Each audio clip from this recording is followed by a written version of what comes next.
पिछले वीडियो में हमने जाना संविधान क्या है और उस संविधान का निर्माण कैसे हुआ है। अगर आप वीडियो देखना चाहते हैं तो वीडियो का लिंक डिस्क्रिप्शन में दे दिया गया है, आप देख सकते हैं। अब हम बात करते हैं आज के इस वीडियो में कि जो है हमारे भारतीय संविधान की क्या क्या विशेषताएं हैं। अगर आप चैनल पर नए हैं तो प्लीज़ सब्सक्राइब कर लीजिए। और एक रिक्वेस्ट आपसे और है कि आपको वीडियो अगर अच्छा लगता है, पसंद आता है तो एक लाइक ज़रूर कर दीजिएगा फ्रेंड्स। तो चलिए वीडियो स्टार्ट करते हैं। अब हम बात करते हैं हमारे भारतीय संविधान की उन विशेषताओं की जो इसे दुनिया के दूसरे देशों के जो है संविधान से अलग बनाती हैं। भारत का संविधान दुनिया का सबसे बड़ा संविधान है।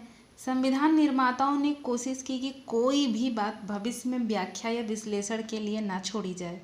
देश चलाने के लिए जिन सब बातों की ज़रूरत थी उन सब बातों को संविधान में जगह दिया गया और दुनिया का सबसे बड़ा संविधान बन गया हमारा भारतीय संविधान। हमारे संविधान की एक और खासियत है, ये लिखित है। और अगर बदलाव की बात करें तो हमारे संविधान में प्रक्रिया द्वारा जो भी बदलाव करना होता है वो किया जाता है, पर कुछ बातों में बदलाव भी नहीं किया जा सकता।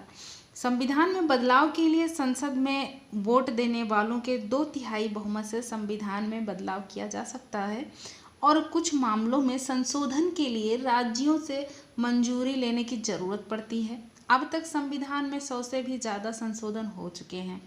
हमारे संविधान में बदलाव की 3 प्रकार की प्रक्रिया होती है। पहला साधारण बहुमत के द्वारा, दूसरा विशेष बहुमत के द्वारा और तीसरा जो होता है विशेष बहुमत और राज्यों के समर्थन के द्वारा। भारत की संविधान की कुछ और बहुत ही मोस्ट इम्पॉर्टेंट विशेषताएं हैं जिन्हें हम देख लेते हैं।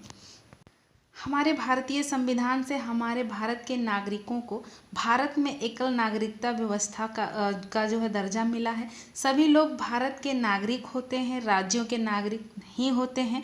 हमारे देश के कुछ हिस्सों को छोड़कर नागरिकों को कहीं भी आने जाने, बसने और व्यवसाय करने की स्वतंत्रता हासिल है। हमारे देश के नागरिकों को एक और विशेषता मिला है, वो है 18 से वयस्क लोगों को मताधिकार का विशेषता मिला है, जिन्हें मतदान के जरिए अपना प्रतिनिधित्व चुनने का अधिकार है। यहाँ धर्म, जाति, भाषा, प्रांत आदि के भेदभाव के बिना नागरिक को वोट मतदान देने का अधिकार दिया गया है और सभी के वोट का महत्व बराबर माना गया है। हमारे भारत में राजशाही नहीं है। यहाँ का कोई जो है जन्म के आधार पर देश का सर्वोच्च पद हासिल नहीं कर सकता।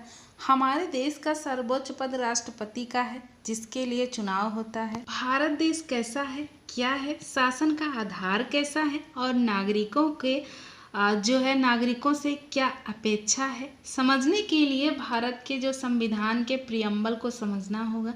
आइए हम भारत के संविधान के प्रियम्बल को देखते हैं।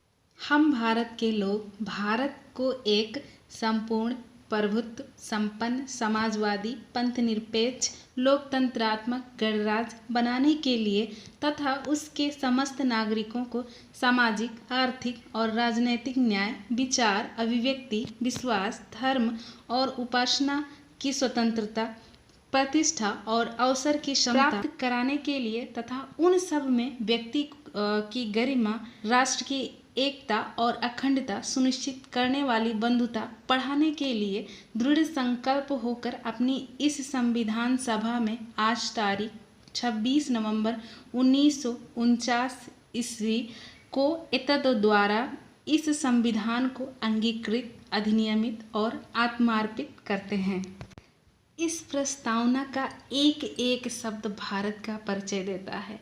सबसे पहला लिखा हुआ है संपूर्ण, प्रभुत्व संपन्न, समाजवादी, पंथनिरपेक्ष, लोकतंत्रात्मक गणराज्य। मतलब ऐसा देश जो किसी के अधीन नहीं है, जो पूरे समाज के कल्याण के लिए काम करता है, जहाँ शासन हर धर्म को समान दृष्टि से देखता है, जहाँ लोकतंत्र है, लोग खुद अपने प्रतिनिधि चुनते हैं और इस प्रियम्बल में आगे सभी नागरिकों को सामाजिक, आर्थिक, राजनैतिक न्याय देने का जिक्र किया गया है और विचार, अभिव्यक्ति, विश्वास, धर्म और उपासना की स्वतंत्रता, प्रतिष्ठा और अवसर की क्षमता, व्यक्ति की गरिमा सुनिश्चित करने वाली बंधुता की भी बात कही गई है। एक एक शब्द बहुत महत्वपूर्ण है हमारे भारतीय संविधान का।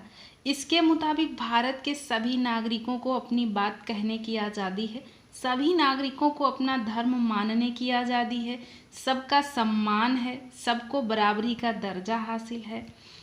अब हम देख लेते हैं नागरिकों का क्या उद्देश्य है हमारे भारतीय संविधान के लिए। शासन के साथ नागरिकों का भी उद्देश्य होगा कि देश की एकता अखंडता को बढ़ावा देने के लिए आपस में मेल मिलाप और भाईचारा रखें। इस प्रस्तावना को संविधान सभा में 26 नवंबर 1949 को स्वीकार किया गया। एवरीवन, हमारा भी फर्ज है कि हम संविधान के बुनियादी मूल्यों को समझें और उनका सम्मान करें। तो आज का ये वीडियो आपको कैसा लगा कमेंट सेक्शन में ज़रूर बताइएगा। तो आपको वीडियो अच्छा लगा हो तो प्लीज़ एक लाइक कर दीजिए और मिलते हैं इसी के साथ अपने नए वीडियो में फ्रेंड्स। तब तक के लिए टेक केयर।